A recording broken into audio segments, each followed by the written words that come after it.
naranasan ko rin yung naramdaman ng iba na parang meron tayong gustong gawin pero sa tingin natin parang hindi natin kaya. So yung pananaw na yun mali pala. Kasi dati iniisip ko hindi ko kaya yung mag-invest sa isang bagay dahil parang nakakatakot. Baka malugi ako, ma-fake ako, ma-scam ako, o baka mag-fail ako. Pero tatandaan niyo po, walang pinanganak sa mundo para mag-fail. So lahat tayo gusto ng Diyos na magtagumpay tayo sa buhay na to kaya dinala tayo dito. So basta po tatandaan nyo kung meron kayong gustong gawin, planuhin nyo siyang mabuti. Ipagdasal nyo kung tama yung gagawin nyo. Humingi kayo ng gabay sa Diyos kung ano yung dapat gawin.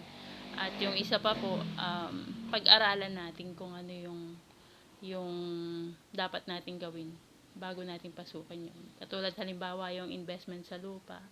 Siyempre, halos lahat naman walang alam nung una. Pero pwede tayo na mag-research, pwede tayong magtanong-tanong sa mga taong may karanasan na kung paano nila ito ginawa at paano nila naumpisan. Minsan hindi naman po talaga yung puhunan o yung pera yung problema. Minsan, ang problema kaya hindi natin magawang magtagumpay sa isang bagay. Kasi kulang tayo ng lakas ng loob. Madalas, nauuna yung nire-reject natin yung sarili natin. Kahit hindi pa natin tinatry na gawin kung ano yung pwede nating magawa. So, ganun yung naramdaman ko. Kaya naintindihan ko po yung iba na parang hindi pa man nag-start, failure na yung pakiramdam.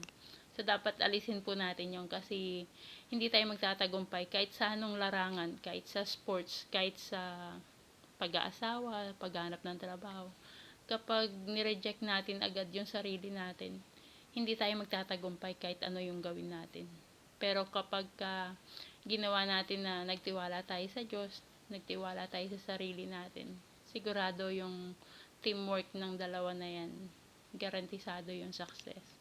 So, muli po, huwag kayong matatakot na subukan yung isang bagay. So, humingi tayo ng tulong sa Diyos at nagtiwala tayo sa sarili natin. Inaral natin kung ano yung gusto nating pasukin. Mangyayari at mangyayari po. So, yung tagumpay ng isa, maring maging tagumpay din ng mas marami. Kasi nagtiwala sila sa Diyos at sa sarili nila. Pero yung tagumpay ng marami, hindi naging tagumpay ng isa. Kasi baka meron siyang kulang sa sarili niya. So, yun lang po yung mapapayo ko sa ngayon. Kung gusto nyo gawin yung isang bagay, aralin nyo siya palagi. At humingi tayo ng tulong sa Diyos. Kasi walang masama at walang nag-fail kapag inuna natin siya na hinga ng tulong kaysa sa iba. So, maraming resources talaga na pwede nating makita para magtagumpay tayo. So, hanapin lang po natin yun, yung kahit na pinakamalit na resources na meron, na mahanap natin o makakagilap natin para magtagumpay tayo, mangyayari talaga po yun. So, sana makatulong po ako sa inyo sa kanyang paraan. Bye!